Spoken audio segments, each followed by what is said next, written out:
pase por acá para que nos entregue lo que el Señor ha puesto en su corazón. Amén. Gloria a Dios.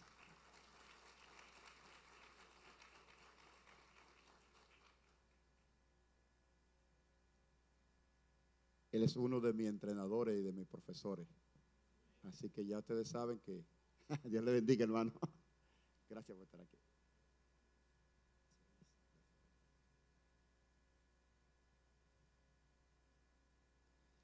Ese es uno de los casos en que el alumno pronto superó al maestro.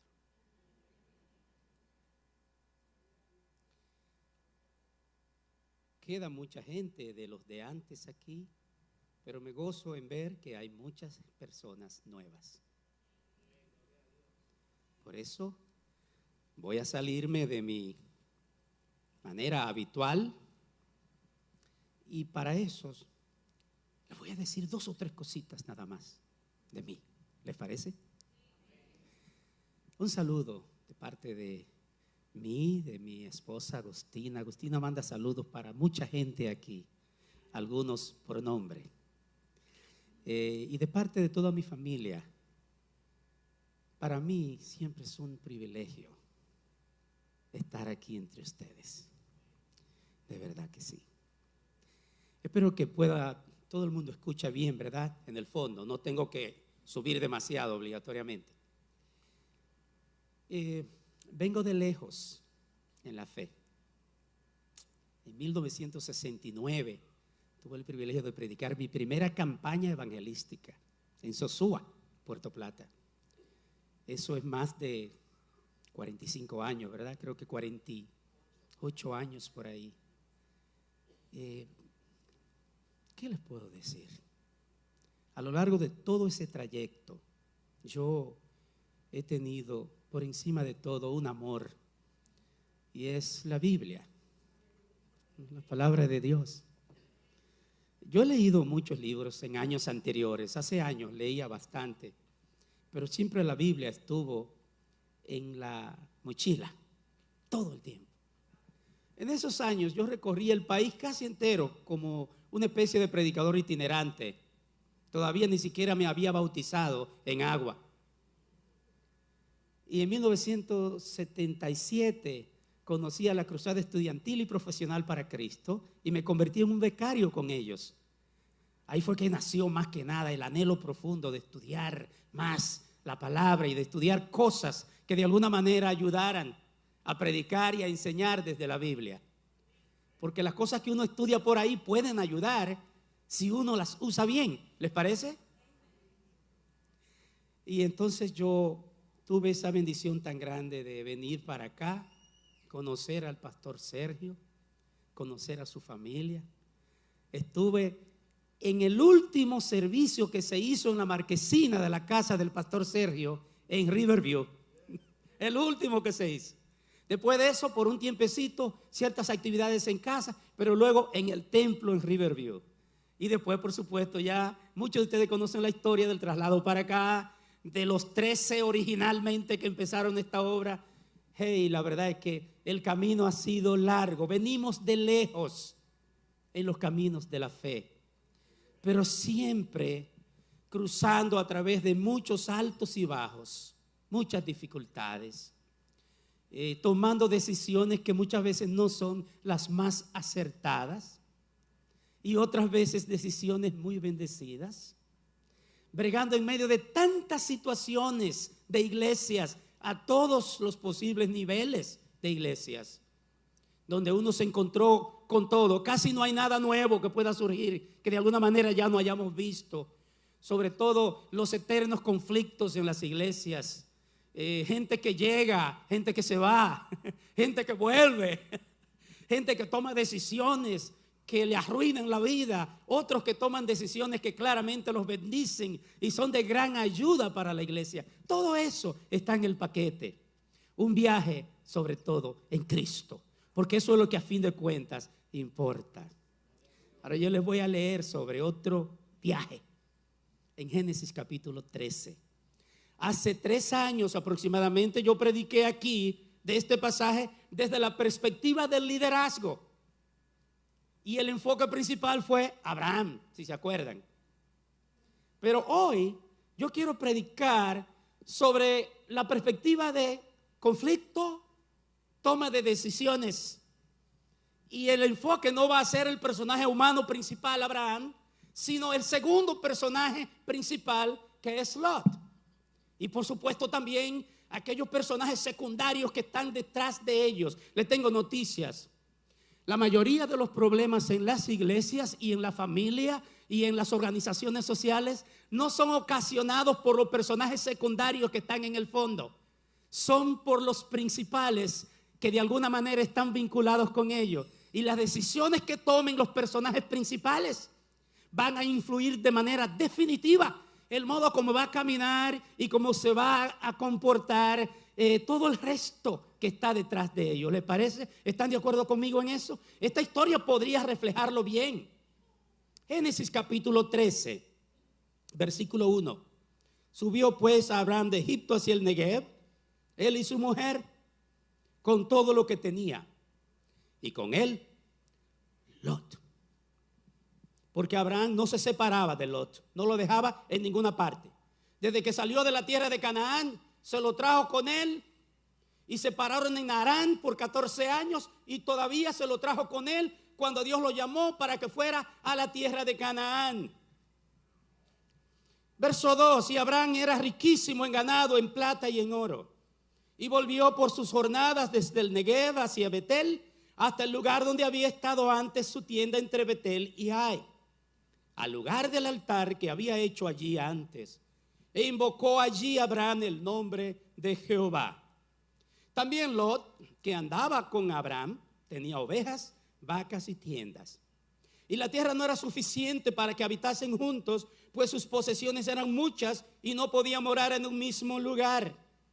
Y hubo contienda entre los pastores del ganado de Abraham y los pastores del ganado de Lot.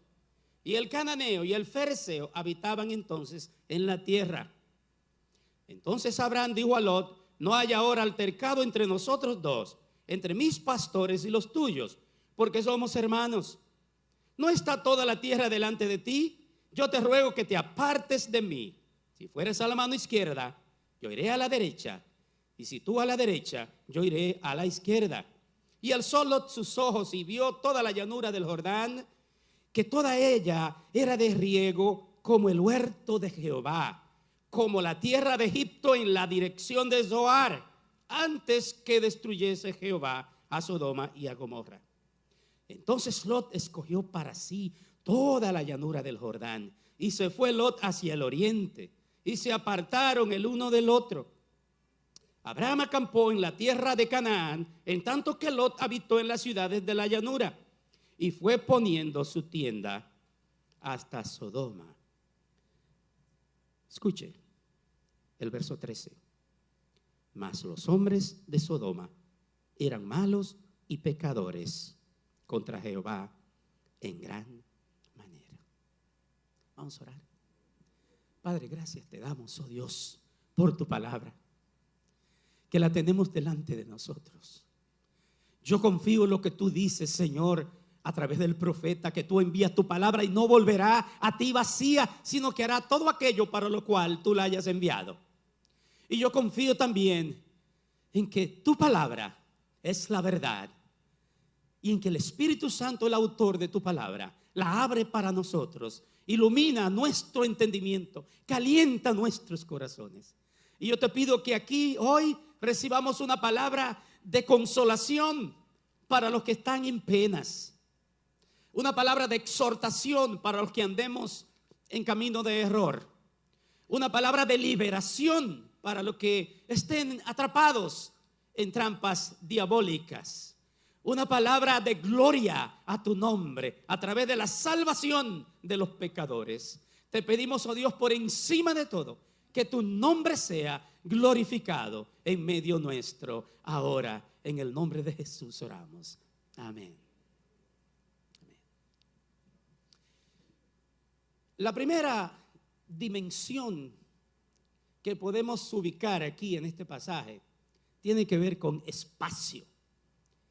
Este concepto de espacio no se menciona directamente en el pasaje. Pero fíjese bien, habla de que Abraham subió desde Egipto hacia el Negev, él y su mujer con todo lo que tenía. El verso 3, volvió por sus jornadas desde el Negev hasta Betel, hasta el lugar donde había estado antes, su tienda. Es decir, claramente se ve que aquí se habla de movimiento. Yo le pedí a Natalia que pusiera el mapa, no tanto para ilustrar la idea de espacio, sino para decir que esta historia de redención que nosotros vivimos hoy, esta historia maravillosa que nos hace ser iglesia, y la razón por la que nosotros estamos aquí hoy, empezó en ese mismo escenario, en ese mismo territorio donde se enmarca esta breve narración en Génesis capítulo 13. Algo que debe ser para ustedes sumamente significativo, porque ahora mismo en ese mismo lugar se están desarrollando acontecimientos que definitivamente apuntan hacia la gran esperanza bienaventurada de la iglesia. ¿Cuál es la esperanza bienaventurada de la iglesia? La segunda venida de Cristo por su pueblo aquí a la tierra. Y todo, de alguna manera, se ubica, se enmarca en ese espacio. El espacio siempre ha sido motivo de muchas disputas, de controversia y de conflictos. Y muchas de las decisiones que nosotros tomamos tienen que ver con el modo como nos relacionamos al espacio en el cual nos hemos ubicado. Fíjese bien, esta historia dice que había dificultades. Ambos hombres, Abraham y Lot, eran muy ricos, tenían mucho ganado, tenían muchas propiedades, y los dos tenían muchos trabajadores para ayudarle a atender sus ganados. Ambos tenían necesidad de agua abundante, de pastos frescos para su ganado. La economía en ese tiempo se basaba en eso, era una economía agrícola y pastoril. Y el agua y la tierra y los pastos eran esenciales. Yo estuve revisando algunas crónicas antiguas acerca de guerras entre pastores en disputas, en conflicto por pastos y por agua. Y es increíble, la Biblia misma está llena de muchísimos incidentes de esa clase. Mucha sangre se ha derramado tratando de pelearse por el espacio, porque todo el mundo quiere su espacio, ¿verdad que sí? De hecho es humano, hay una inclinación humana natural, nativa, a buscar espacio. Uno no quiere dejar que solamente una persona se adueñe de todo el territorio, de todo el espacio. Uno quiere su pedazo. Y eso es humano, eso es humano. Gran parte del problema está en que no siempre esperamos en que sea Dios quien nos ubique en la parte del espacio que nos corresponde. Queremos forzar. En cierto modo, aquí hay forcejeo en esta historia, porque dice claro que los pastores de Lot y los pastores de Abraham se peleaban por control del espacio. La palabra que se usa aquí es altercado. En el verso 8 dice: entonces Abraham dijo a Lot: no hay ahora altercado entre nosotros dos, entre mis pastores y los tuyos, porque somos hermanos. Esta palabra altercado quiere decir pleito, quiere decir contienda, enfrentamiento. Y por supuesto, detrás de todo eso hay una palabra que ustedes conocen bien y que se menciona y se va a seguir mencionando aquí próximamente: conflicto. La Biblia hasta cierto punto es un manual acerca de toma de decisiones y conflictos y cómo manejarlos.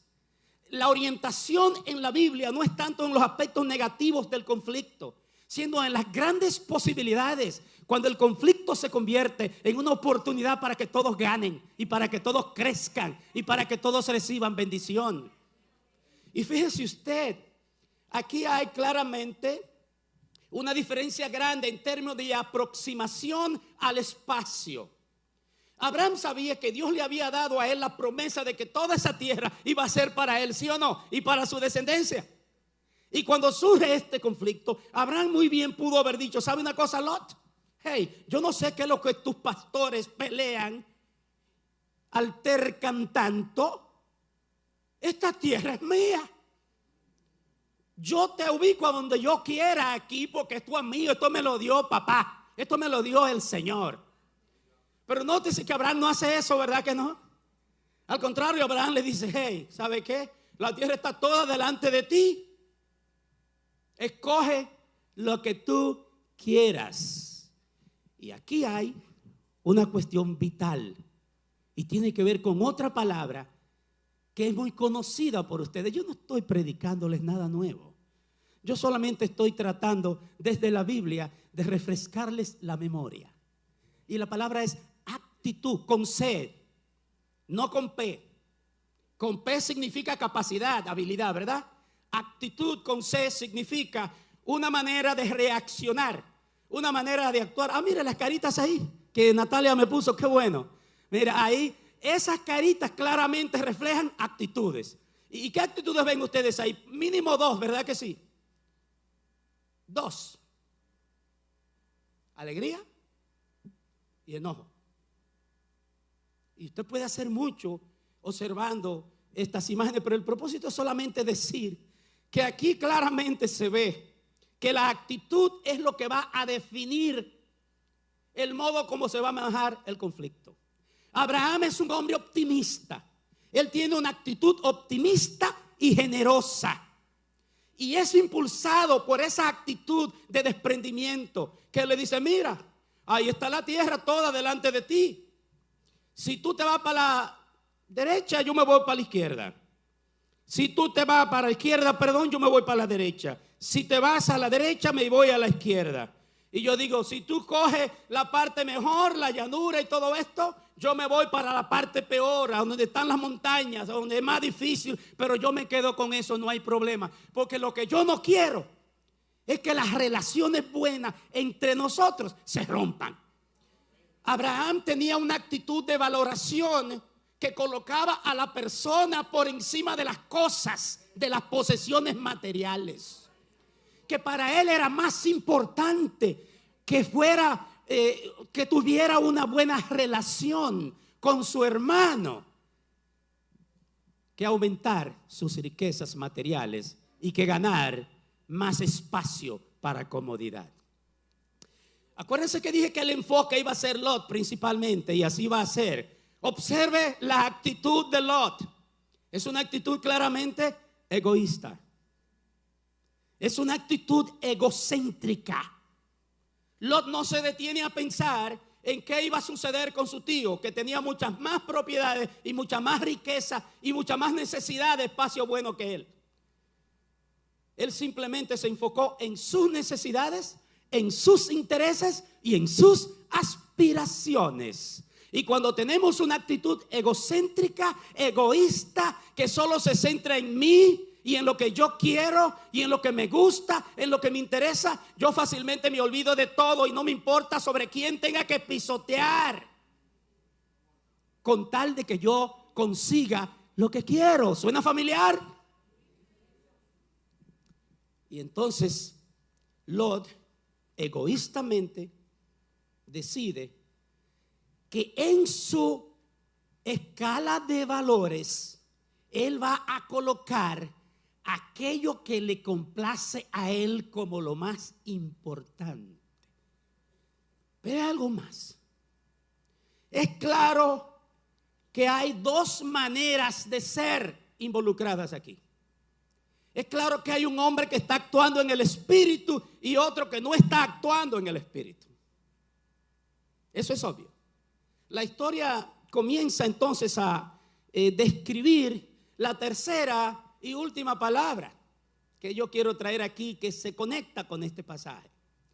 Y es una palabra también conocida, se los dije, nada nuevo, conocida para ustedes. La palabra es perspectiva. Perspectiva.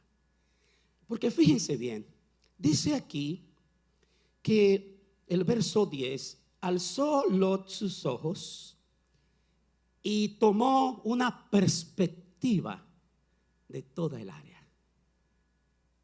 Se colocó en cierto punto y desde ahí tomó una panorámica de toda la tierra. Y él se dio cuenta de que la tierra tenía dos características principales.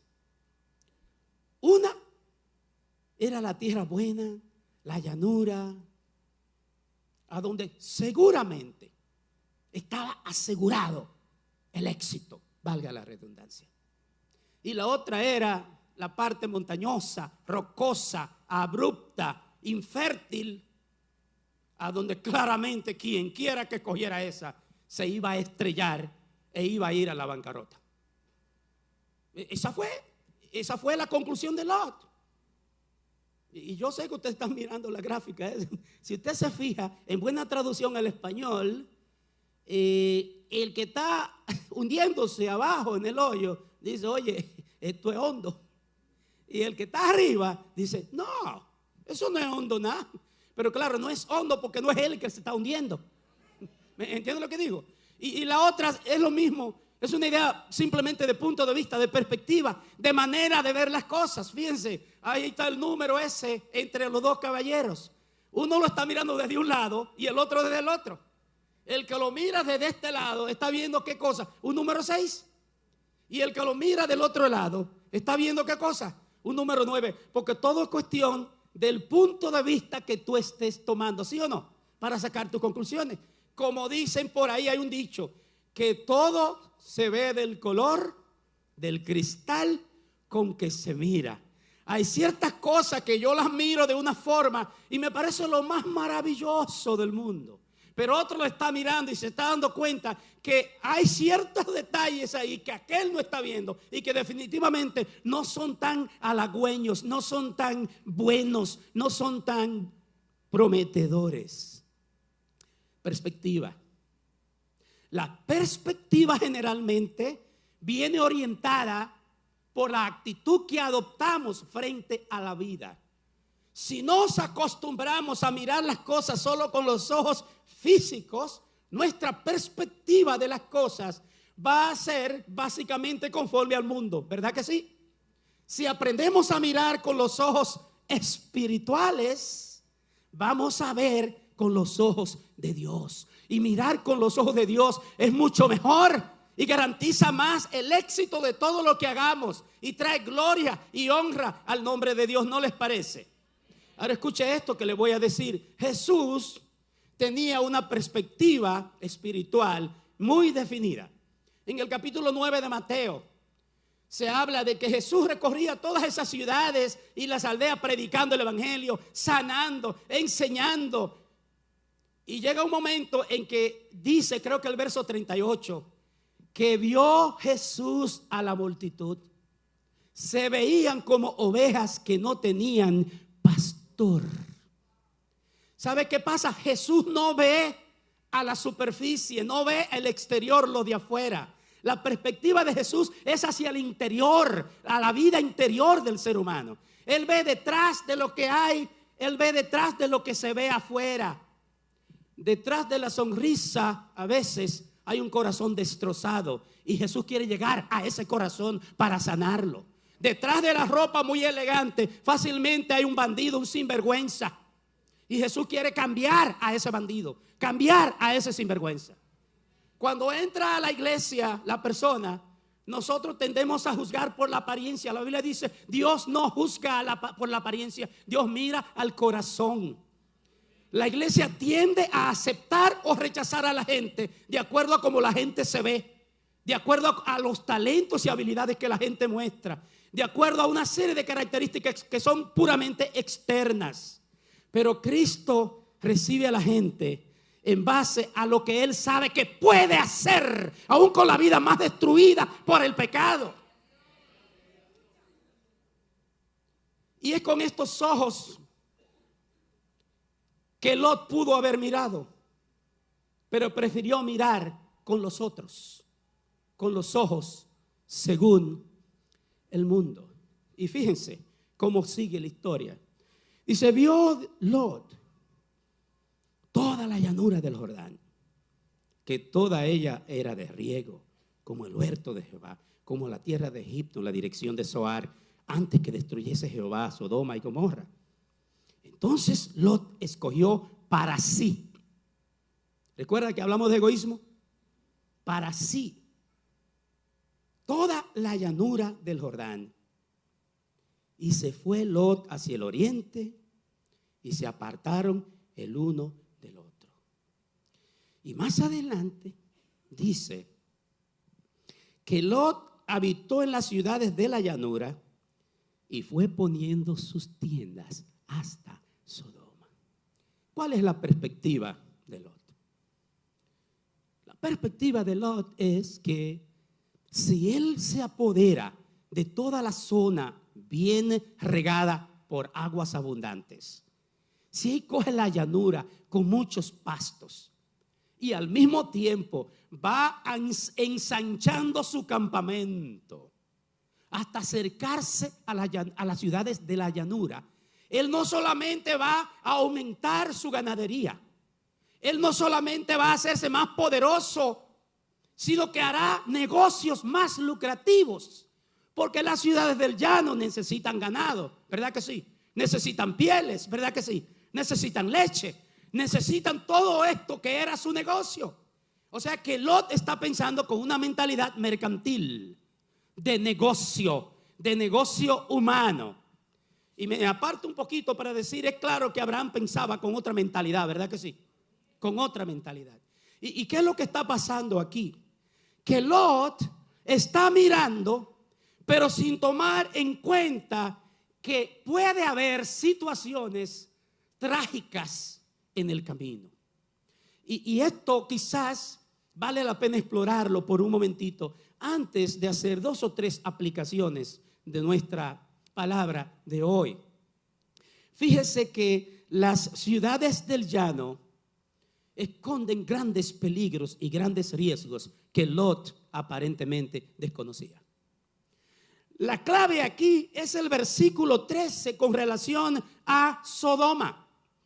Dice: los hombres de Sodoma eran malos y pecadores contra Jehová en gran manera. Y si usted se pone a pensar en las consecuencias de la elección que Lot hizo, y usted hace un recuento, comenzando con Sodoma. Fíjese bien, Sodoma es una ciudad marcada por Dios por su depravación. Y usted camina un poquitito más adelante al capítulo 18 de Génesis y va a ver a Abraham en un tirijala, como se dice, con Dios, intercediendo por Sodoma.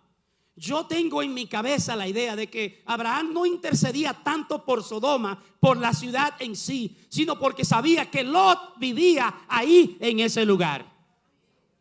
Y ustedes conocen la historia, yo no tengo que recontársela. El capítulo 19 de Génesis, en los primeros versículos, habla de los ángeles destructores que Dios había enviado, que llegan allí, de que Abraham no intercedía tanto por Sodoma, por la ciudad en sí, sino porque sabía que Lot vivía ahí. Que un estudio sobre las puertas en la Biblia sería un estudio fabuloso, ¿verdad que sí?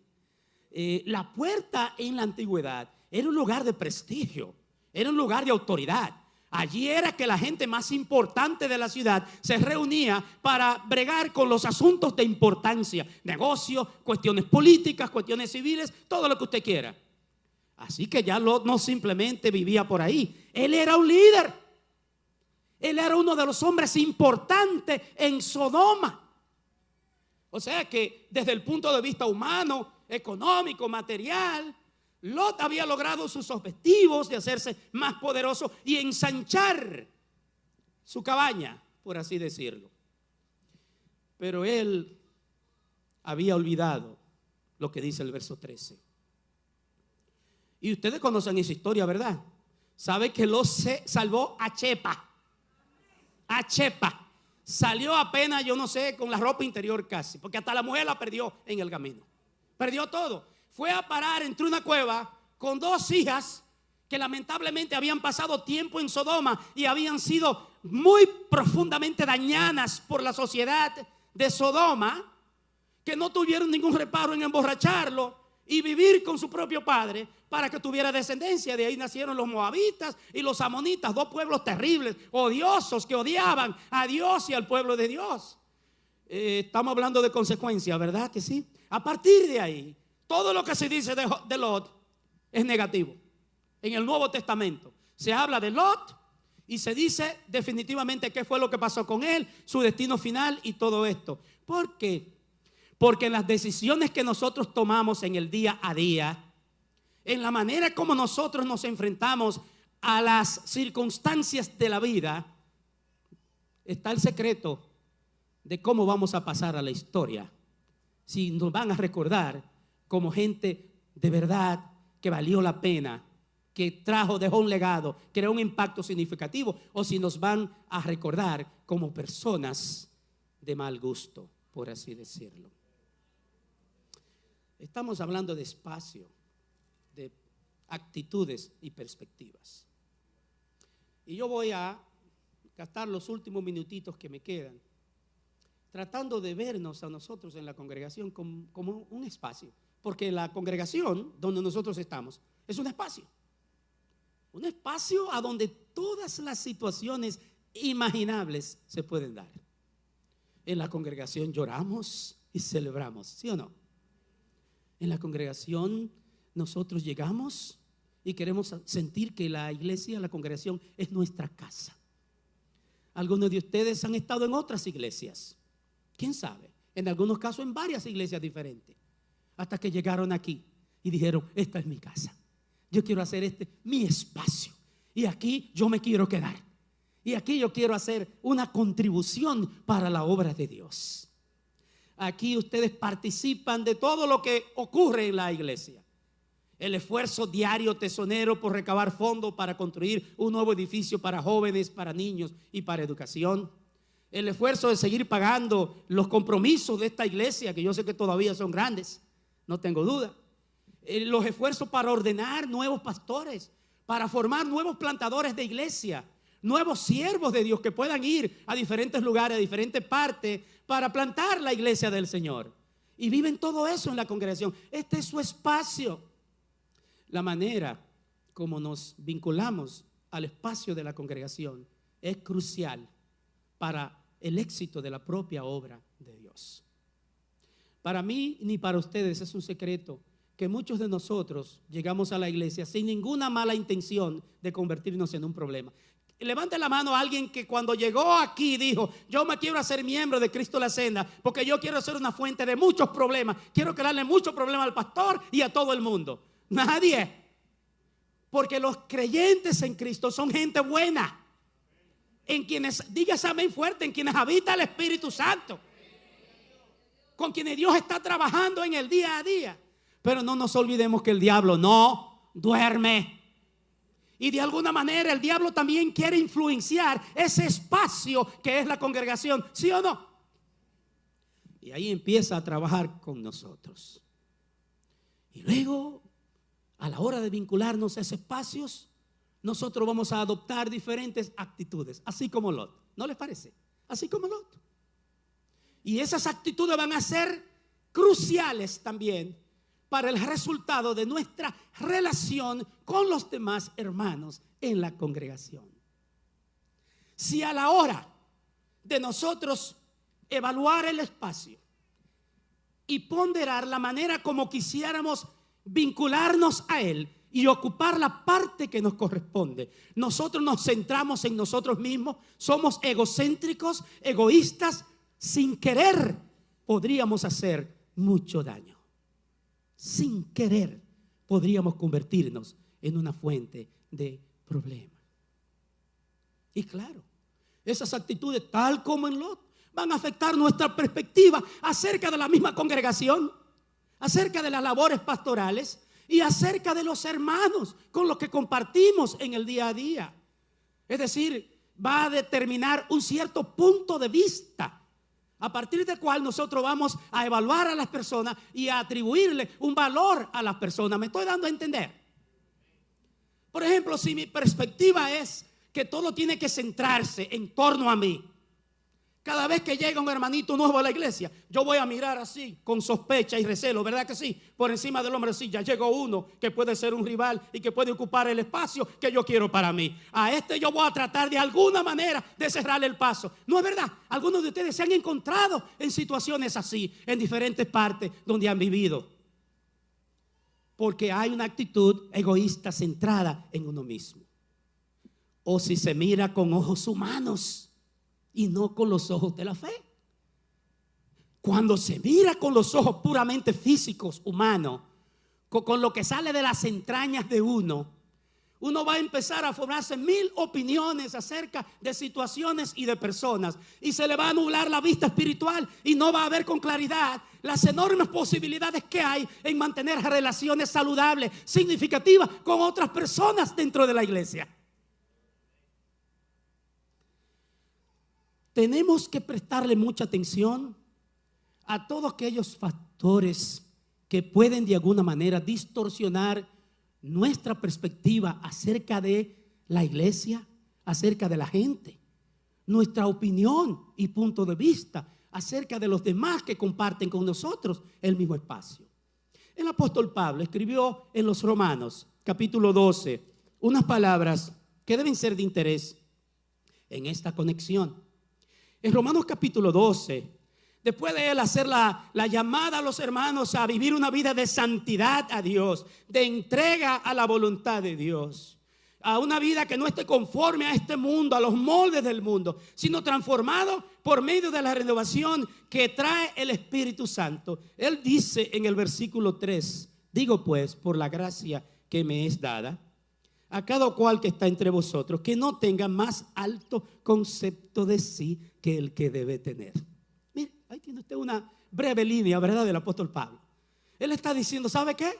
Si te descuidas y empiezas a mirar a los demás por encima del hombro y empiezas a pensar que tú sabes mucho, que tú te sabes toda, a ti nadie tiene que enseñarte nada, porque tú tienes, como el señor Méndez, 49 años, qué sé yo, cuántos años en la iglesia y predicando y esas cosas, se la sabe toda. Usted no va a tener una buena perspectiva en el espacio en que está enmarcado. Y sus opiniones acerca de los demás van a empezar a ser distorsionadas y a ser dañinas, incluso sin usted querer. Entonces uno tiene que hacer un examen personal. Los psicólogos le llaman eso introspección. A mí no me gusta usar esas palabras, pero quiere decir una mirada hacia el interior, para uno valorar cuáles son las motivaciones que uno tiene. ¿Por qué de pronto me llegó este pensamiento tan feo, tan negativo acerca de fulanito o fulanita de tal? ¿Por qué es que yo de pronto cada vez que fulanito o fulanita entra por ahí por esa puerta, el mundo se me pone negro? Porque definitivamente no hay espacio en mi corazón para esa persona. ¿Qué es lo que está pasando? Perspectivas distorsionadas, punto de vista distorsionado, porque hay ciertas cosas en el corazón que hay que erradicar, y si no se erradican, entonces la vida se nos va a hacer cuesta arriba. El versículo número 9. El amor sea sin fingimiento.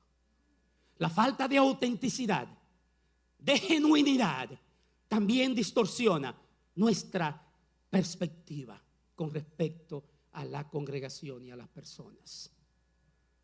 No hay cosa más horrible como cuando tú estás sentado al lado de tu esposa en tu recámara y tú sabes que la persona que está a tu lado no es auténtica, está fingiéndote un amor que no siente.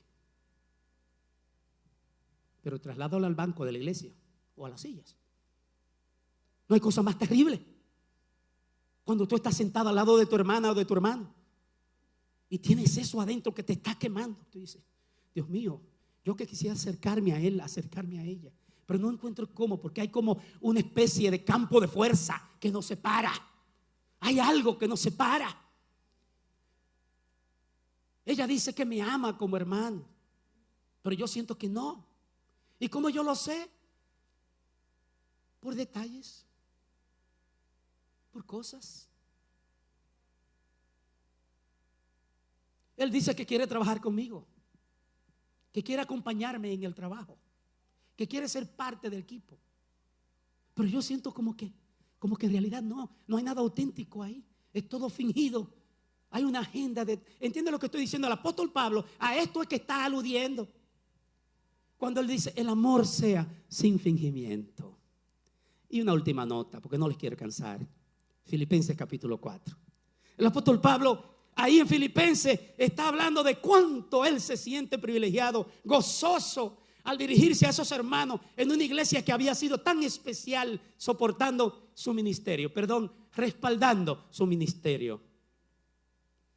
Y en un momento él escribe: y yo les ruego a Evodia y a Síntique, 2 hermanas, que sean de un mismo sentir, que rompan esa camisa de fuerza,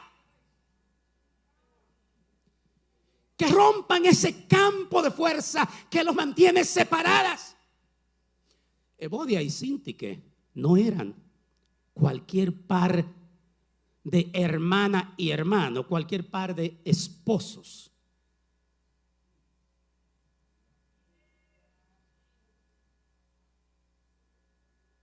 Yo esperaba una reacción de ustedes. Esas no eran marido y mujer, eran 2 hermanas. ¿Qué pasó? ¿Qué pasa con esas Biblias? Eran 2 hermanas, líderes en la iglesia de Filipo. Habían colaborado con el apóstol Pablo. Dijo que fueron compañeras de milicia con él. Mujeres que habían estado en la trinchera, espalda con espalda, hombro con hombro, peleando las batallas contra los poderes de la tiniebla, juntamente con el apóstol Pablo. Y el apóstol Pablo dice: ¿y cómo puedo yo permitir? ¿Cómo puedo yo dormir tranquilo sabiendo que 2 personas tan valiosas para el ministerio están en un tirijala, están jalándose de las greñas? ¿Cómo voy yo a permitir que el diablo se salga con la suya y destruya ministerios que son tan bendecidos, que traen tanta gloria a Dios, por no enderezar nuestra perspectiva,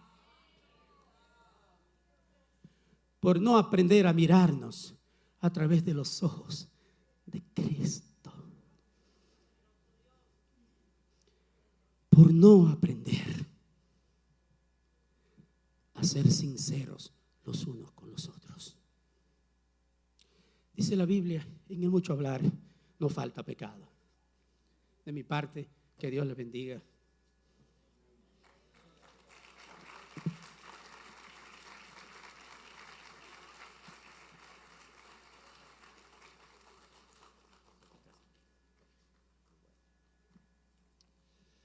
Alabado sea Dios.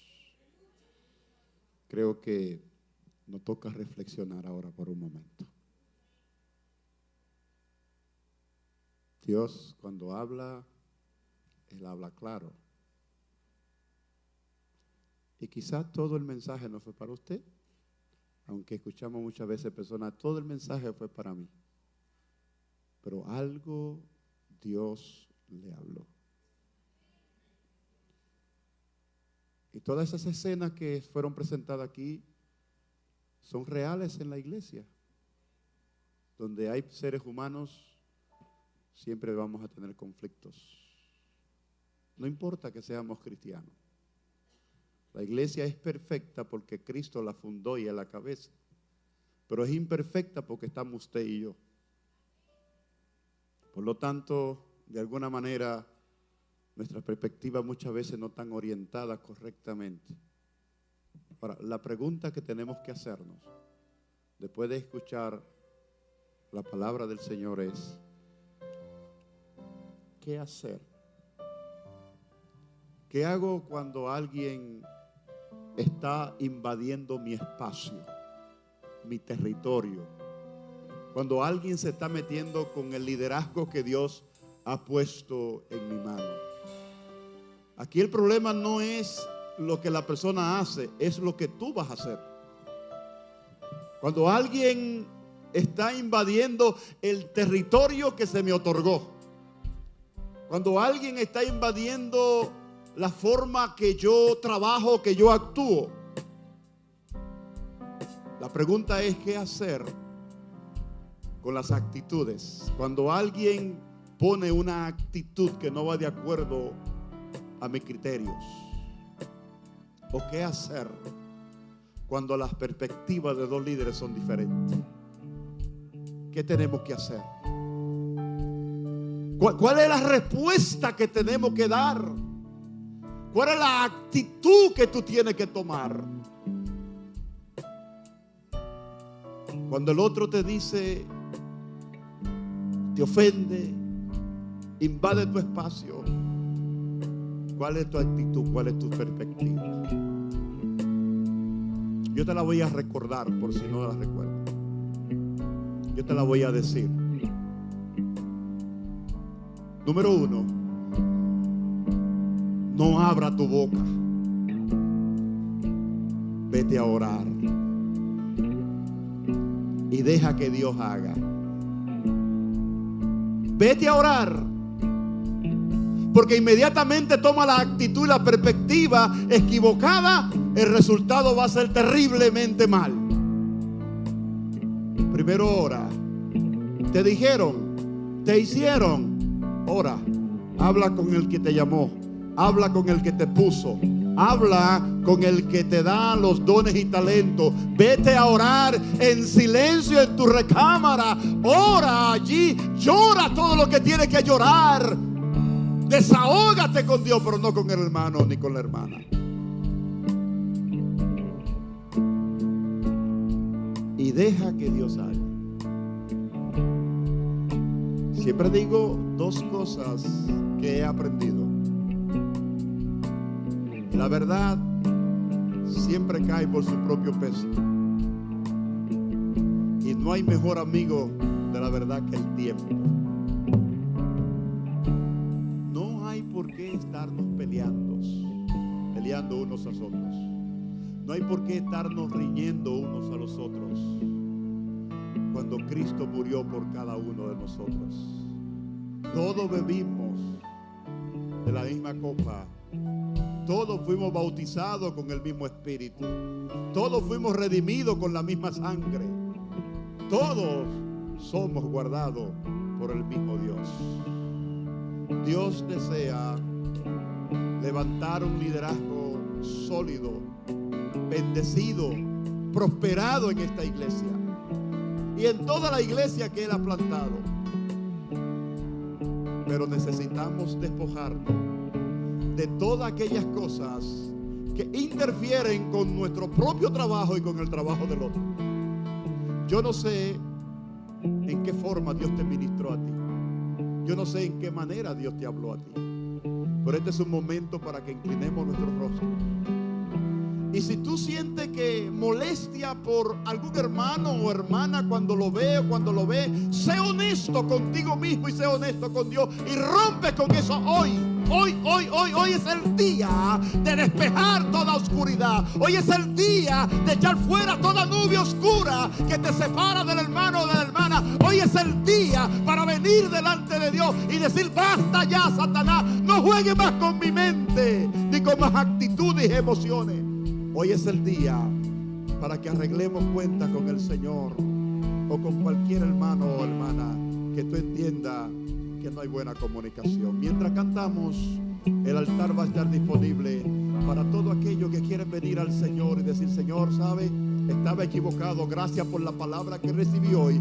Hoy tú has abierto mis ojos, hoy tengo una nueva perspectiva, hoy veo las cosas claramente. Vengo delante de ti a pedirte perdón y abrazar a mi hermano, abrazar a mi hermana, abrazar a mi hermano, a mi líder, a quien sea. El altar está disponible. Si tiene valor y Dios te habló, este es el momento. Gloria a Dios. Aleluya. Aleluya. Gloria a Dios. Puede venir al altar mientras cantamos. No necesariamente es algo en la iglesia. Puede ser en tu casa, en tu hogar, en tu matrimonio, en tu trabajo. Esto aplica a todas dimensiones.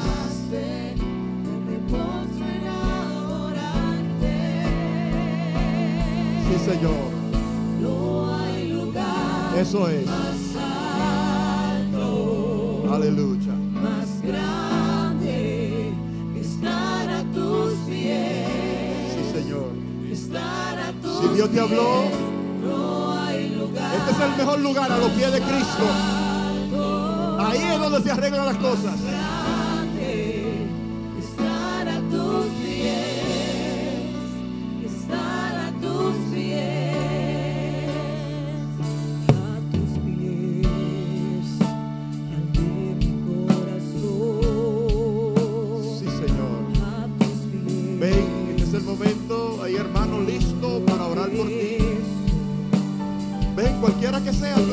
vida. Cambia de perspectiva. Cambia de actitud. Deja que Dios te muestre su perfecta voluntad. Dile: Señor, yo quiero ver con tus ojos, no con lo mío. Yo quiero actuar como tú actúas. Aleluya. Te levantaste, hoy me postro en adorarte. Díselo, ponte de pie, vamos a adorar. No hay lugar más alto, Eso es. grande, Sí, Señor. estar a tus pies, Aleluya. estar a tus pies. Aquí el único grande es Cristo. Aleluya. Sí, Señor. Grande, estar a tus pies, estar a tus pies. Canta con nosotros. Díselo al Señor. Y aquí permaneceré, postrado a tus pies. Y aquí permaneceré a los pies de Cristo. Eso es, aleluya. Y aquí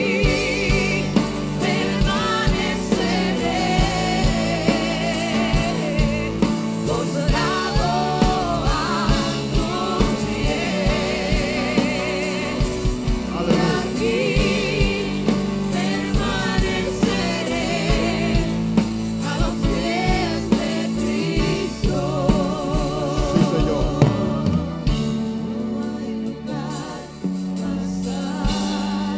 A los pies de Cristo es el mejor lugar para resolver cualquier conflicto. Conflictos internos, conflictos externos. No hay lugar mejor que venir a los pies de Cristo y abrirte con Él. Ser honesto con Él. No hay lugar, no hay el lugar.